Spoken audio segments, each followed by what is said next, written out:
সদস্যবৃন্দ এবং সরকারকে আন্তরিকভাবে কৃতজ্ঞতা ধন্যবাদ জানাই যে আমাদের কমিশন, দুর্নীতি দমন কমিশন, সংস্কার কমিশনের উপরে আমাদের উপরে আস্থা রেখে যে গুরু দায়িত্ব অর্পণ করা হয়েছিল।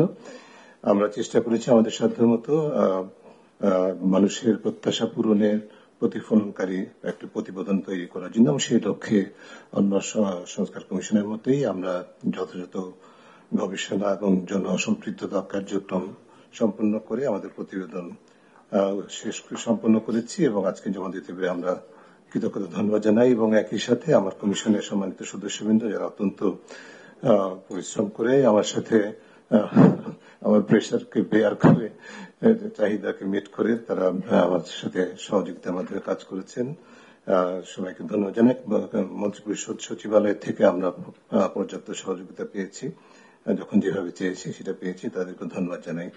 আমি খুব সংক্ষেপে আমাদের যে প্রতিবেদনটি সেখানে 47টি মোট সুপারিশ আছে, সেগুলোর মধ্যে থেকে উল্লেখযোগ্য কয়েকটি বিষয় যেগুলো মোটা দাগে স্ট্র্যাটেজিক বা কৌশলগত, সেগুলোর উপরে আমরা গুরুত্ব দিয়ে কয়েকটি বিষয় উত্থাপন করছি সংক্ষেপে। প্রথমে হচ্ছে যে আমরা যে বিষয়টি দেখেছি সেটা হচ্ছে যে দুর্নীতি দমন কমিশনের মতো প্রতিষ্ঠান কোন দেশে একক মতো বাংলাদেশেও এককভাবে দুর্নীতি নিয়ন্ত্রণ করতে পারে না। তার উপরে কেন্দ্রীয় দায়িত্ব দুর্নীতি নিয়ন্ত্রণের, কিন্তু তার জন্য একটা উপযোগী রাষ্ট্রীয় এবং সামাজিক পরিবেশ লাগে। পুরো রাষ্ট্র এবং সমাজকে সম্পৃক্ত করতে হয় দুর্নীতিবিধি অবকাঠামোতে। সেই বিবেচনায় আমরা প্রাথমিকভাবে বেশ কিছু গুরুত্বপূর্ণ প্রস্তাবনা করেছি আমাদের দেশের অভিজ্ঞতা বৈশ্বিক চর্চার উপর নির্ভর করে। তার মধ্যে অন্যতম হচ্ছে যে আমরা আমাদের সংবিধানের 20(2) অনুচ্ছেদ যেটি আছে সেটাকে সংশোধন করতে চাই। সেটি হচ্ছে যে সেখানে সুনির্দিষ্টভাবে ক্ষমতার অপব্যবহারের বিরুদ্ধে সাংবিধানিক একটা অঙ্গীকার, অর্থাৎ রাষ্ট্রীয় এবং আইনি ক্ষমতাটাকে অপব্যবহার করে ব্যক্তিগত স্বার্থে সুবিধা অর্জনে যে ধারা প্রতিষ্ঠিত হয়েছে বাংলাদেশে, সেটাকে তার বিরুদ্ধে একটা সাংবিধানিক অঙ্গীকার লাগবে। যেটা সুযোগ আমাদের সংবিধানে আছে, 20(2) অনুচ্ছেদে এই সম্পর্কিত অনুপার্জিত আয় অবৈধ বিষয়টি ঘোষণা করা আছে। এর সাথে আমরা এই বিষয়টি জোরালোভাবে সংযুক্ত করতে চাই সুনির্দিষ্টভাবে। দ্বিতীয় যেটি সেটি হচ্ছে আমাদের বাংলাদেশে কোনো জাতীয় দুর্নীতি বিরোধী কৌশল নাই, কোনো নীতিমালা নাই। আমরা প্রস্তাব করছি, জোরালোভাবে সুপারিশ করছি যে একটি কৌশল প্রণয়ন করতে হবে যার মধ্যে এই যে রাষ্ট্রীয় এবং সামাজিক কাঠামোকে শুধু দুর্নীতি বিরোধী শুধু প্রত্যয় না, সক্ষমতা বৃদ্ধির জন্য যে অঙ্গীকারগুলো দরকার, দায়িত্ব এবং কর্তব্য সেটি নির্ধারণ করা, বিশেষ করে সকল রাষ্ট্রীয় এবং অরাষ্ট্রীয় প্রতিষ্ঠান এবং ক্ষেত্রে সেটির জন্য প্রযোজ্য হবে। এবং এই কৌশলটি প্রতিপালিত হচ্ছে কিনা সেটি পর্যবেক্ষণ মূল্যায়নের জন্য আমরা প্রস্তাব করেছি সংবিধানের 77 অনুচ্ছেদের সাথে সামঞ্জস্যপূর্ণভাবে ন্যায়পাল একটা কার্যালয় প্রতিষ্ঠা করা, যার দায়িত্ব হবে এই কৌশলের বাস্তবায়নের পরিবীক্ষণের বা প্রতিপালনের মূল্যায়ন করা ধারাবাহিকভাবে নিয়মিতভাবে। এরপরে যে বিষয়টি আমরা জোরালোভাবে সুপারিশ করেছি সেটি হচ্ছে যে বৈধ আয়ের সাথে অসামঞ্জস্যপূর্ণ সম্পদ, অর্থাৎ সাধারণত যেটি বলা হয় কালো টাকা বৈধতা দেওয়ার যে বাৎসরিক রীতি আমাদের রাষ্ট্রীয় বা সরকারি ভাবে প্রতিষ্ঠিত করা হয়েছে বাংলাদেশে, সেটি চিরতরে বন্ধ করতে হবে। এরপরে রাষ্ট্রীয় এবং আইনি ক্ষমতার অপব্যবহারের অন্যতম যে আইনি সক্ষমতার ঘাটতি বাংলাদেশে, সেটা হচ্ছে যে আমাদের দেশে কোন স্বার্থের দ্বন্দ্ব নিরসন প্রতিকার আইন নাই। আমাদের এই ধরনের একটা আইন প্রণয়ন করতে হবে যার মাধ্যমে ব্যক্তিগত পরিচয় বা সম্পৃক্ততার দ্বারা প্রভাবিত হয়ে যে রাষ্ট্রীয় ক্ষমতা বা সরকারি ক্ষমতার অপব্যবহারের সুযোগ নেওয়া হয় সেটাকে রহিত করা যাবে এবং নিয়ন্ত্রণ করা যাবে। এরপরে একটি গুরুত্বপূর্ণ খাত যে বিষয় সেটি যেটি সাম্প্রতিকভাবে বিশেষভাবে আলোচিত হয়েছে, আমরা দীর্ঘদিন পর্যবেক্ষণ করেছি আমাদের দেশে যে বড় ধরনের দুর্নীতি হয়, অর্থ পাচার হয়, লুণ্ঠন হয়। বিশেষ করে অর্থ পাচার, যে আলোচিত অর্থ পাচারের ঘটনাগুলো সেটি যে মাধ্যমে হয়েছে সেটা হচ্ছে যে বেনামী কোম্পানি বা প্রতিষ্ঠানের বেনামী মালিকানা।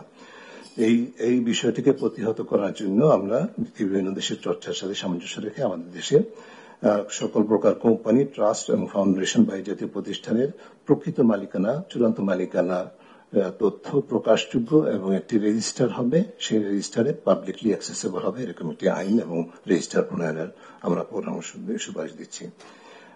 আমার পার্শ্ববর্তী কমিশন, নির্বাচন কমিশনের যে প্রস্তাবনা, নির্বাচন সংস্কার কমিশনের প্রস্তাবনার সাথে সামঞ্জস্যপূর্ণ কিছুটা সাংবিধানিক সংস্কার কমিশনের সাথেও, সেটি হচ্ছে আমরা রাজনৈতিক এবং নির্বাচনী অর্থায়নে স্বচ্ছতা এবং জবাবদিহিতা নিশ্চিত করতে চাই এবং সেই লক্ষ্যে নিশ্চিত করা হোক, সেই লক্ষ্যে কতগুলো সুনির্দিষ্ট পরামর্শ আমরা উপস্থাপন করেছি।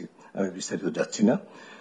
এরপরে বিশেষ করে সাধারণ মানুষের দৈনন্দিন জীবনে দুর্নীতির যে প্রভাব, সেটাকে নিয়ন্ত্রণের জন্য আমরা সকল প্রতিষ্ঠানে, বিশেষ করে সেবামূলক খাতে, সরকারি এবং বেসরকারি খাতে, বিশেষ করে যেমন থানা, নিবন্ধন কর্তৃপক্ষ, রাজস্ব কর্তৃপক্ষ, পাসপোর্ট এবং বিভিন্ন স্বাস্থ্য, শিক্ষা, এই ধরনের খাতগুলোতে, সেবা খাতগুলোকে এন্ড টু এন্ড অটোমেশন করতে হবে, পুরোপুরি অটোমেশন সম্পন্ন করতে হবে। কিছু কিছু বিষয় আছে যার মধ্যে আমি বিস্তারিত না গিয়ে আরো কয়েকটি আন্তর্জাতিক উদ্যোগের সাথে আমাদের সম্পৃক্ততার বিষয় বলছি, যেমন common reporting standard, open government partnership, এবং বেসরকারি খাতে অবৈধ লেনদেন আইনিভাবে নিষিদ্ধ করার বিষয়টি বা অপরাধ হিসেবে চিহ্নিত করার বিষয়গুলি, যেগুলো জাতিসংঘের আন্তর্জাতিক দুর্নীতি বিরোধী কনভেনশনের সাথে আমাদের সদস্য রাষ্ট্র হিসাবে আমাদের বাধ্যবাধকতা আছে সেগুলো। এরপরে খুব সংক্ষেপে দুদকের বিষয়ে সরাসরি যে বিষয়গুলো আমরা বলতে চাই, সেটা হচ্ছে দুদককে আমরা সাংবিধানিক স্বীকৃতি দিতে হবে। এটি সাংবিধানিক স্বীকৃতি পায়নি, এটা সংবিধিবদ্ধ প্রতিষ্ঠান হিসেবে আছে, যেটি আমরা মনে করি খুব গুরুত্বপূর্ণ একটি বিষয় বাদ পড়েছে, এটা করতে হবে। একজন নারী সদস্য সহ কমিশনের সদস্য সংখ্যা কমপক্ষে 5 জন, কমপক্ষে একজন নারী সহ মোট সদস্য 5 জন হতে হবে, যার মধ্যে বিভিন্ন সংশ্লিষ্ট পেশার বা প্রতিনিধিত্ব নিশ্চিত করার জন্য আমরা সেখানে আমাদের কমিশন নিয়োগের ক্ষেত্রে বেশ কিছু সুনির্দিষ্ট প্রক্রিয়া এবং পদ্ধতি এবং মানদণ্ড নির্ধারণ করেছি। এর পাশাপাশি কমিশনে যে আমরা একটা স্বাধীন নিরপেক্ষ কমিশন চাই, কিন্তু কোন স্বাধীনতাই সীমাহীন নয়। এই কমিশনের স্বাধীন চর্চার পাশাপাশি জবাবদিহিতার বিষয়টা আমরা উপেক্ষিত ছিল। শুধুমাত্র রাষ্ট্রপতির কাছে একটা প্রতিবেদন দেওয়া হয়, যেটি যথেষ্ট নয়। আমরা জনগণের কাছে জবাবদিহির জন্য একটা প্রক্রিয়া পরামর্শ দিয়েছি। আমার সময় শেষ, নিতে বুঝতে পারছি। সেই প্রক্রিয়াটি সম্পর্কে আমরা সুনির্দিষ্ট পরিকল্পনা এবং যেটা স্ট্যান্ডার্ড অপারেটিং প্রসিডিওর, সেগুলো নির্ণয়ন সাপেক্ষে এটা নিশ্চিত করা হবে, সেই পরামর্শ দিয়েছি। আর একটি বিষয় বলে শেষ করব, দুদকের যে অকার্যকরতার পিছনে অন্যতম যে কারণগুলো ছিল, তার মধ্যে হচ্ছে দুদকের অভ্যন্তরে অনিয়ম দুর্নীতি আছে, অনাচার আছে।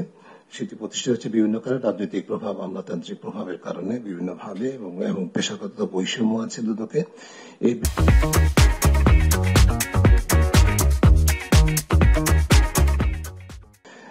যার মধ্যে অন্যতম হচ্ছে দুদকের যারা বর্তমান কর্মীদের মধ্যে যাদের বিরুদ্ধে দুর্নীতির অভিযোগ আছে, অনাচারের অভিযোগ আছে, তাদেরকে একটা বিশেষ উচ্চ ক্ষমতা সম্পন্ন টাস্কফোর্সের মাধ্যমে তাদেরকে অপসারণ করতে হবে, জবাবদিহির আওতায় আনতে হবে বিচারিক প্রক্রিয়ার মাধ্যমে। পাশাপাশি দুদকের আমরা এমন একটা প্রতিষ্ঠান চাই যার মধ্যে যারা কর্মী হিসাবে থাকবেন সকল পর্যায়ে, তাদের এক ধরনের সেন্স অফ ওনারশিপ থাকবে, প্রাইড থাকবে যে তারা রাষ্ট্রীয় গুরুত্বপূর্ণ একটা প্রতিষ্ঠানে কাজ করছে।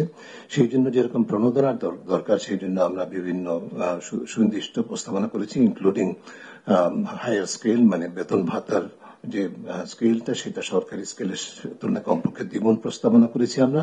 কিন্তু পাশাপাশি এটা কিন্তু এই শর্ত সাপেক্ষে যে এই প্রতিষ্ঠানের নৈতিক স্ট্যান্ডার্ড এবং স্বচ্ছতা জবাবদিহিতার ক্ষেত্রটি হবে সর্বোচ্চ মানের, এবং সেটা দুইটার সাথে সমন্বয় করে এরকম একটা প্রতিষ্ঠান আমরা গঠিত হবে আমরা চাই, যেটি দৃষ্টান্ত স্থাপন করে মানুষের আস্থাটা ফেরত পাবে। আমি সবশেষে বলবো যে আমাদের সুনির্দিষ্ট যে সুপারিশগুলো আছে সেগুলো বাস্তবায়নের জন্য আমরা আমাদের প্রস্তাবনা যে কমিশনের বিবেচনা অনুযায়ী একটা পথরেখা প্রস্তাব করেছি, যার মধ্যে যে সুপারিশগুলো আছে তার মধ্যে স্বল্প, মধ্যম, দীর্ঘ মেয়াদে বাস্তবায়নযোগ্য আমরা সুপারিশগুলো এবং কোন কর্তৃপক্ষ সেটা বাস্তবায়ন করবে সেটাও চিহ্নিত করেছি।